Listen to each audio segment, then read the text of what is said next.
নীরব left arm orthodox spinner, jersey number 75। 75 মানে আমাদেরকে মনে করিয়ে দেয় সাকিব আল হাসান। ইউনিক প্রগ্রেসিভ স্কুলের ক্রিকেটার নীরব, তারপরে হামিম, শাট, নীরব,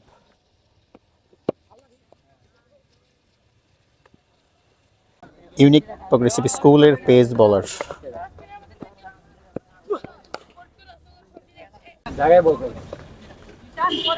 ঠিক আছে, এটা তো ভালো ইন্সপিরেশন। তো সাকিব আল হাসান অবশ্যই হওয়া উচিত। সাকিব আল হাসান এমন একটা প্লেয়ার যে ওয়ার্ল্ডের একজন মাত্র প্লেয়ার যে 3 ফরম্যাটে নাম্বার 1। তো সাকিব আল হাসান আসলে একটা রত্ন বাংলাদেশের জন্য। সে বাংলাদেশে না হইলে অন্য দেশে হইলে আরো এক্সপোজার পাইতো বেশি। আর তার ইন্সপায়ার হিসেবে নিয়ে তো 75 নিতেই পারে, এটা এটা স্বাভাবিক।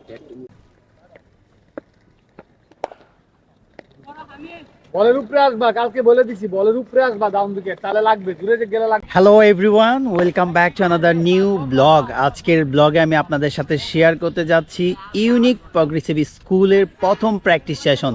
খুব শীঘ্রই শুরু হচ্ছে শীতকালীন ক্রিকেট প্রতিযোগিতা। আর এই শীতকালীন ক্রিকেট প্রতিযোগিতায় অংশগ্রহণ করছে ইউনিক প্রগ্রেসিভ স্কুল। তারা ক্রিকেট টিম নিয়ে হাজির হচ্ছে এই টুর্নামেন্টে। আজকের এই ব্লগে আমি আপনাদেরকে দেখাবো তারা কিভাবে প্রস্তুতি নিচ্ছে, কোচের কিছু মতামত, সবকিছু থাকছে আজকের এই ব্লগে। চলেন তাহলে শুরু করা যাক আজকের এই দারুণ ব্লগটি। Let's go. ইউনিক প্রগ্রেসিভ স্কুলের প্রথম প্র্যাকটিস সেশন আজকে, আজকে দ্বিতীয়। তারপরও আজকে প্রথম, আজকে আমি আসছি মানে প্রথম আজকে। আর কোচ আমাদের উত্তম দা, ওনার হাত ধরে প্রগ্রেসিভের যাত্রা শুরু হচ্ছে। আর আপনি তো স্কুলের স্পোর্টস টিচার, তাই না? না, আমি স্পোর্টস টিচার না আসলে, কিন্তু আপনি এই টিমের সাথে সংযুক্ত। আছি। ইউনিক প্রগ্রেসিভ স্কুলের প্রথম প্র্যাকটিস সেশন চলছে। কিছুদিনের মধ্যে শুরু হবে শীতকালীন প্রতিযোগিতা। সেই প্রতিযোগিতাকে সামনে রেখে unique progressive school practice session করছে। সম্ভবত 6 থেকে 10 ওভারের ম্যাচ অনুষ্ঠিত হবে। আমার কাছে মনে হয় এই যে 6 থেকে 10 ওভার একটা ভ্যালুলেস ক্রিকেট, তারপরেও যারা ক্রিকেট ভালোবাসে, ক্রিকেট খেলে, তারা আর কি ম্যাচ খেলার সুযোগ পাবে। আর এখানে যারা আছে বেশিরভাগই বয়সভিত্তিক ক্রিকেটার।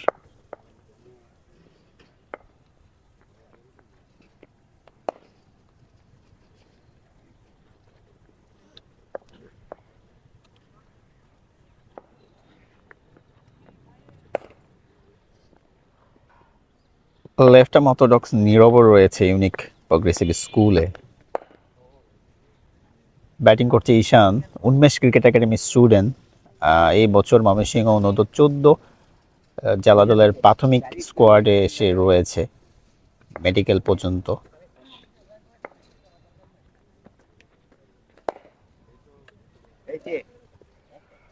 নন স্ট্রাইকে Nihal,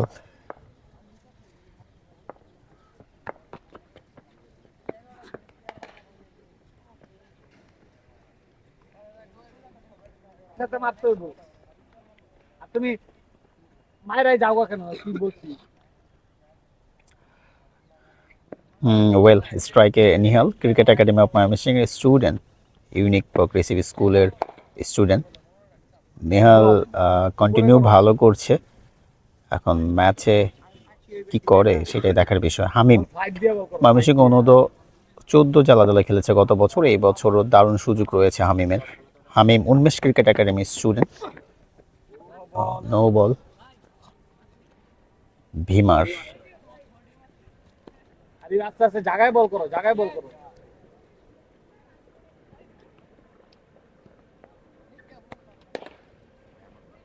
good shot, short ball.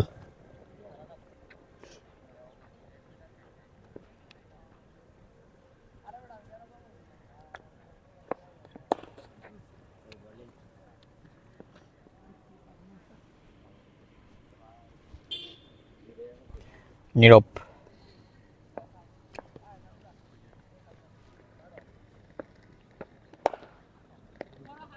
বলের উপরে আসবা, কালকে বলে দিছি বলের উপরে আসবা, ডাউন উইকেট তাহলে লাগবে, দূরে গেলে লাগবে না।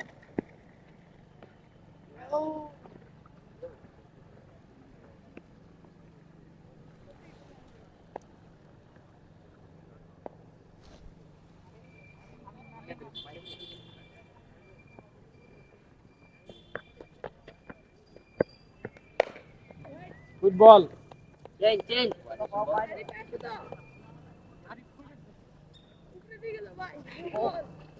গুড বল, শাবাশ লাবিব, এই বলটা করতে থাকো।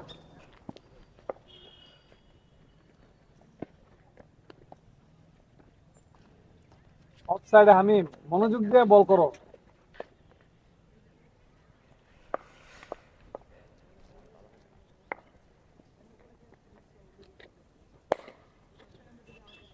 কালকে অরিত্র লিগে ঠিক করছি। আরে নিবিড়ই তো ভালো। এই সামনে এই ময়লাটা সরাই দাও ঈশান, ওই যে সামনে ময়লাটা সরাই দাও। হ্যাঁ,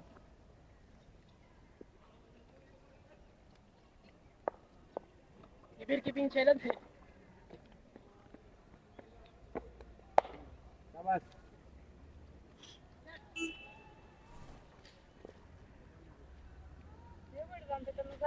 এটা তো সুন্দর।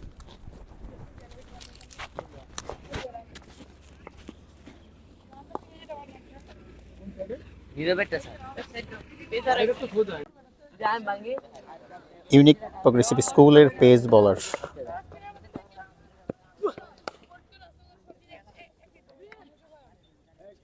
কয় রাউন্ড হয়েছে? আনহাইজেনিক খাবার খায় না। গুড বল নীরব, ভেরি গুড। নীরব ন্যাশনাল প্লেয়ার, সে আনহেলদি খাবার খায় না।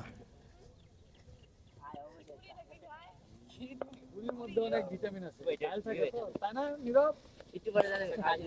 খাই না স্যার।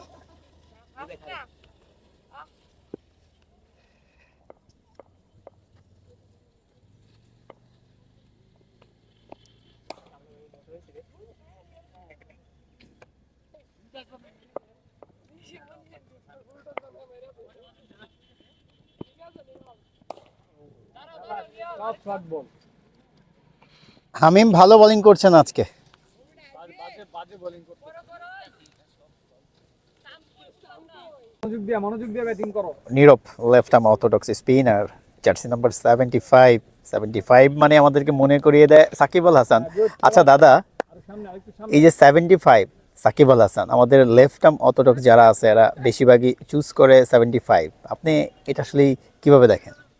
এটা তো ভালো ইন্সপিরেশন, তো সাকিব আল হাসান অবশ্যই হওয়া উচিত। সাকিব আল হাসান এমন একটা প্লেয়ার যে ওয়ার্ল্ডের একজন মাত্র প্লেয়ার যে 3 ফরম্যাটে নাম্বার 1। তো সাকিব আল হাসান আসলে একটা রত্ন বাংলাদেশের জন্য। সে বাংলাদেশে না হইলে অন্য দেশে হইলে আরো এক্সপোজার পাইতো বেশি। আর তার ইন্সপায়ার হিসেবে নিয়ে তো 75 নিতেই পারে, এটা এটা স্বাভাবিক। আচ্ছা দাদা, ইউনিক প্রগ্রেসিভ স্কুলের টিম প্র্যাকটিস চলতেছে স্কুল ক্রিকেটের জন্য। এখানে অনেকে আমাদের জেলা দলের হয়তোবা সুযোগ মিলতে পারে। আসলে এই টুর্নামেন্টটাকে এবং এই স্কুল ক্রিকেট টুর্নামেন্টটাকে এই ক্ষুদে ক্রিকেটারদের জন্য আপনার কাছে আসলে কতটা গুরুত্বপূর্ণ? এটা তো অনেক গুরুত্বপূর্ণ, কিন্তু যেটা মানে আমার কাছে মনে হয় যে এই টুর্নামেন্টটা আমি শুনতেছি যে মানে 6 ওভার কি 10 ওভার হবে।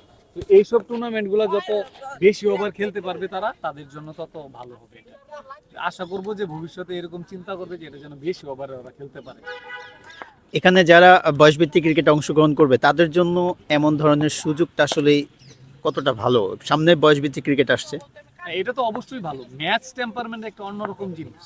আমি যতই প্র্যাকটিস করি কিন্তু ম্যাচ খেলতে পারলে অনেক কিছু শেখা যায়, যে কিভাবে ব্যাটিং করতে হবে, আউটের একটা ভয় থাকে, বোলিং করলে 4-6 খাওয়ার একটা ভয় থাকে। এগুলো যত ম্যাচ খেলবে তত তাদের এটা কাটায় উঠতে পারবে তারা। এবং এই ম্যাচ খেলাটা খুবই ইম্পর্টেন্ট একটা প্লেয়ারের জন্য। প্রি সিজন এটা তারা এটা প্রি প্র্যাকটিস ম্যাচ হিসেবে নিতে পারে এটা, কারণ তাদের যেই সামনে খেলা আছে এই খেলার জন্য এটা একটা প্রিপারেশন হিসেবে খুব ভালো একটা কাজ করবে। ধন্যবাদ দাদা। নেক্সট ব্যাটার আসছে তামিম, আর নন স্ট্রাইকে আছে অরিত্র। দুজনই ইউনিক প্রগ্রেসিভ স্কুলের হয়ে স্কুল ক্রিকেট খেলবে। তামিম হচ্ছে লেফট হ্যান্ডেড ব্যাটার, অরিত্র হচ্ছে right handed batter. Good luck for today net session.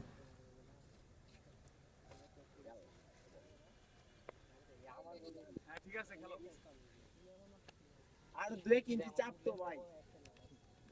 না না ঠিক আছে। নিবিড় যে শটটা। বাজে বল মেম। বোলিং হামিম। রান মাইরো।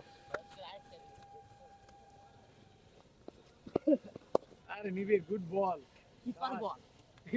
নিবিড় ভালো জায়গায় বল করে। নিবিড় প্রথমেই ব্যাটসম্যানকে স্লেস করে নিছে।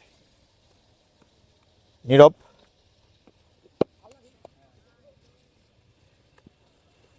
কিসে প্রবলেম? ভাই করবা লেফটিরে ভালো বল করতে হবে। রাইটিরে তো তুমি ন্যাচারাল ভালো কর ভাই, লেফটিরে লাইনটা ঠিক করে বল।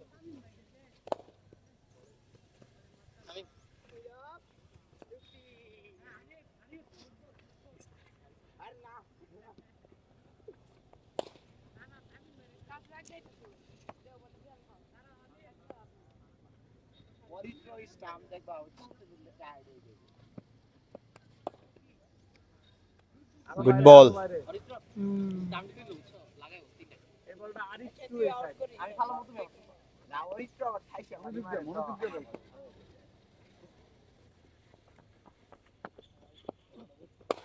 খেলা হলো টি10 একটা 4-4 দেন। লেগ স্পিনার নির্জন ও নির্জন। তামিম ভাই ডিসকাউন্ট একটা।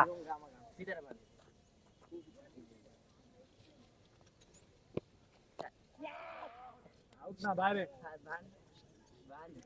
অফ স্টাম্পের বাইরে।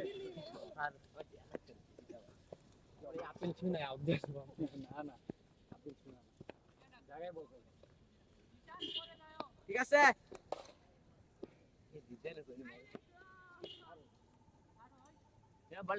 তোমার লেফটিরে ভালো বল করতে হবে, রাইটে ন্যাচারাল নরমালি এমনি ভালো বল করবা, লেফটিরে বোলিং করতে হবে তাহলে টপ লেভেলে ভালো করতে হবে। অফসাইডে সুন্দর করে টাইমিং করো, উড়াউড়ি করে মারো না। অরিত্র যাচ্ছে। এই তুমি যা বইসা পড়ো কেন নিহাল? দাঁড়ায় থাকবে সারাদিন মাঠে, দাঁড়ায় থাকতে হইব না, অভ্যাস করো। পায়ে শক্তি পারবে, বইসা পড়ো কেন?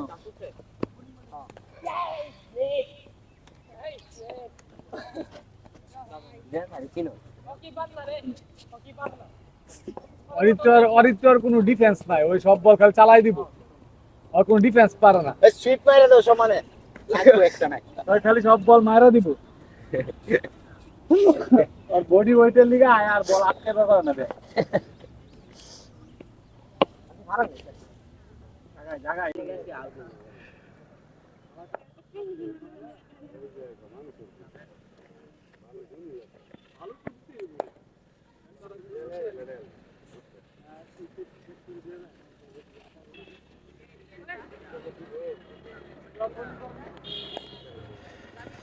নেক্সট ব্যাটার আসছে নীরব, ইউনিক প্রোগ্রেসিভ স্কুলের ক্রিকেটার। গুড লাক নীরব।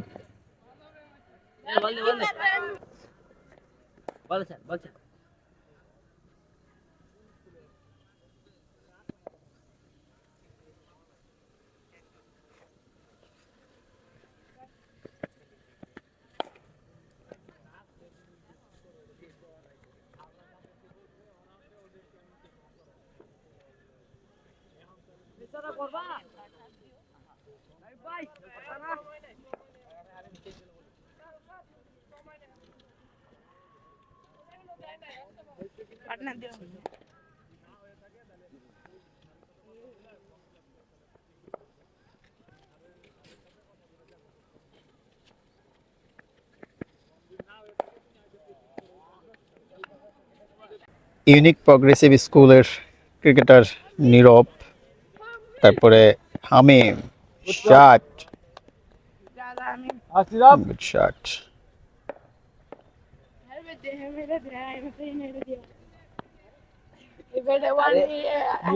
সুন্দর করে বলটা শেষ পর্যন্ত দেখো, দেখো সুন্দর করে মারো।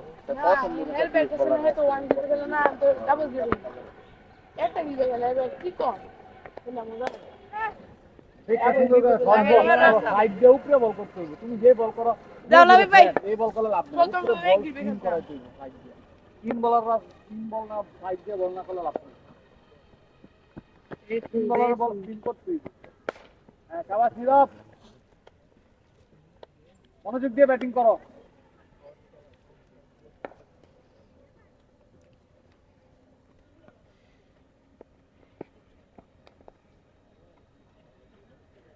শাবাশ শামীম, এইসব জায়গায় বল করতে হইব, উল্টা পাল্টা বল করা লাভ নাই। কারো কারো লাভি ভাই সমস্যা নাই। আরে ভাই যাও মারছে, জায়গায় বল করো, আবার মারলে চান্স হবে। এলো আরিফ, আজকে এমন হচ্ছে কেন? কালকে ভালো বল করলা, কুইক দে বলটা জায়গায় করার চেষ্টা করো, হুড়মুড়ায় ঘুরে বল করলে লাভ নেই। বলটা জায়গায় করা লাগবে। মনোযোগ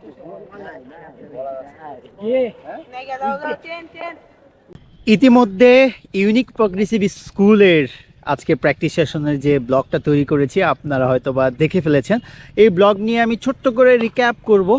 রিক্যাপ করার আগেই শুরুতে সরি বলতে হবে, কেননা এই ব্লগের এই প্র্যাকটিস সেশনের যে একটা স্ট্রেচিং ওয়ার্ম আপ সেশন সেটা ছিল না। যদিও আপনারা আমাকে দেখছেন, সব কিছু দেখে এসে তারপরে আমার এই অংশটুকু আপনারা দেখছেন, তারপরেও এই ব্লগে ব্যাটিং দেখানোর চেষ্টা করেছি, বোলিং দেখানোর চেষ্টা করেছি, কিছু ফানি মুভমেন্ট ছিল, উত্তম দা কোচের কিছু মতামত নিয়েছি, সব কিছু নিয়েই ছিল আজকের এই ব্লগ। আর যদিও শীতকালীন ক্রিকেট টুর্নামেন্ট বা শীতকালীন যে প্রতিযোগিতা হতে যাচ্ছে স্কুলে এই প্রতিযোগিতা নিয়ে যদি আমি এই ছোট্ট করে একটু কিছু বলি, এই প্রতিযোগিতাটা আমার কাছে মনে হয়েছে একদমই ভ্যালুলেস। 6 ওভার 10 ওভার একটা টুর্নামেন্ট হতে যাচ্ছে, প্রত্যেক ম্যাচে 6 থেকে 10 ওভার খেলতে পারবে। এটা আসলে আমার মনে হয় আরেকটু বেশি করা প্রয়োজন ছিল, যদিও সময় স্বল্পতার কারণ থাকতে পারে। আমার কাছে মনে হয় এতই যদি সময় স্বল্পতার কারণ থাকে এই ধরনের টুর্নামেন্ট আয়োজন করার প্রয়োজন মনে করছি না। 6 ওভারে কি খেলবে, 10 ওভারে কি খেলবে, এভাবে তো হতে পারে না। অ্যাটলিস্ট 15 থেকে 20 ওভার হলে আমার কাছে মনে হয় এই টুর্নামেন্টটা খুবই ভালো হতো, ক্রিকেটাররাও খেলতে পারতো। কেননা এই স্কুল ক্রিকেট টুর্নামেন্টে কিন্তু শুধু যে স্কুলের পোলাপানরা খেলছে এমন না, ময়মনসিংহ জেলা অথবা আমি যদি বলি সারা বাংলাদেশে প্রত্যেকটা জেলার ক্ষুদে ক্রিকেটাররা, বিশেষ করে আন্ডার 14 আন্ডার 16 তারাও কিন্তু এই শীতকালীন প্রতিযোগিতায় অংশগ্রহণ করছে। তাহলে তাদের জন্য খুব ভালো হতো, অনেকেই নতুন করে ক্রিকেটের প্রেমে পড়তো এই টুর্নামেন্ট দ্বারা, তারা অবশ্যই ক্রিকেটটাকে শেখার চেষ্টা করতো তখন। কিন্তু এই টুর্নামেন্ট জাস্ট একটা টুর্নামেন্টের মতোই আমরা বলতে পারি। এই টুর্নামেন্ট থেকে যে আসলে আমরা কোনো আউটপুট পাবো এরকমটা আমি আশা করছি না। তারপরেও টুর্নামেন্ট হচ্ছে, সামনে বয়সভিত্তিক ক্রিকেট আন্ডার 14 আন্ডার 16 তারা এইটাকে সামনে রেখে হয়তো বা যারা আন্ডার 16 আন্ডার 14 খেলবে তারা হয়তো বা একটু প্রস্তুতি নিতে পারবে, যাতে করে সামনের দিনগুলোতে তারা আরও ভালো খেলতে পারে, একটা গেম টেম্পারমেন্ট পাবে তারা এই টুর্নামেন্ট থেকে। এসব কিছু নিয়ে হয়তো বা ভালো হবে। তাছাড়া আসলে এই টুর্নামেন্ট আমি সম্পূর্ণ ভ্যালুলেস হিসেবেই দেখছি। এই টুর্নামেন্টের আমি কোনো গ্রহণযোগ্যতা দেখছি না। জাস্ট শীতকালীন একটা টুর্নামেন্ট, শীতকালীন একটা প্রতিযোগিতা, এই প্রতিযোগিতার মতোই রয়ে যাবে প্রতি বছর যেমনটা হয়। তো ইতিমধ্যে আপনারা আমার ব্লগে সব কিছু দেখে ফেলেছেন, আশা করছি ব্লগটিকে উপভোগ করবেন। আর যারা এই ব্লগে ছিল, বিশেষ করে বোলিং ব্যাটিংয়ে, তাদের উদ্দেশ্যে বলবো তারা যদি আমার ব্লগটা দেখে থাকে তারা যেন অবশ্যই এই ব্লগটাকে শেয়ার করে আরও অনেক মানুষের কাছে পৌঁছানোর চেষ্টা করে। তো এই ছিল আমার blog. I hope you enjoy this video. Hit like, do subscribe my YouTube channel. Thank you so much. আবার দেখা হচ্ছে পরবর্তী কোনো নতুন ব্লগে। আর হ্যাঁ, আপনারা কিন্তু কমেন্ট করে জানাতে পারেন যে আপনারা কী ধরনের ব্লগ দেখতে চান আমার দিশুষা ইউটিউব চ্যানেল থেকে। Thanks for watching, bye bye.